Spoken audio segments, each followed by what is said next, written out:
What we celebrate at Christmas is not so much the birth of a baby, as important as that is, but what's so significant about the birth of that particular baby is that in this birth we have the incarnation of God Himself.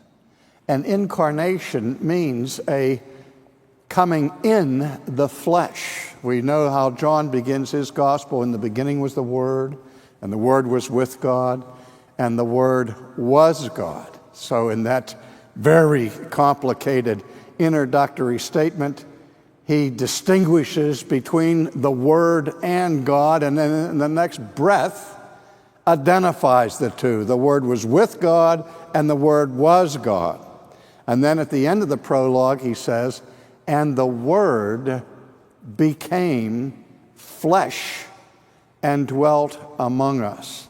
Now, in this enfleshment, if you will, of Christ appearing on this planet, it's not that God suddenly changes through a metamorphosis into a man, so that the divine nature sort of passes out of existence or comes into a new form of fleshiness. No, the incarnation is not so much a subtraction as it is an addition, where the eternal second person of the Trinity takes upon himself a human nature and joins his divine nature to that human nature for the purpose of redemption. In the 19th century, liberal scholars propounded a doctrine called the kenotic theory of the incarnation. And you may have heard it, the idea being that when Jesus came to this earth, he laid aside his divine attributes so that the God-man, at least touching his deity, no longer had the divine attributes of omniscience, omnipotence, and all the rest.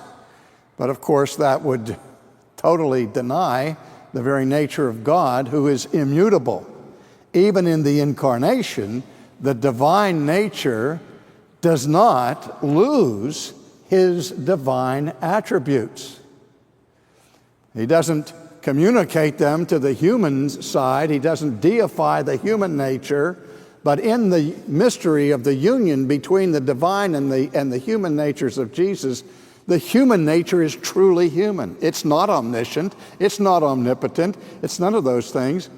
But at the same time, the divine nature remains fully and completely divine. B.B. Warfield, the great scholar at Princeton, in remarking on the kenotic theory of his day, said the only kenosis that theory proves is the kenosis of the brains of the theologians who are propagating it, that they've emptied themselves of their common sense. But in any case, what is emptied is glory, privilege, exaltation. Jesus, in the incarnation, makes himself of no reputation.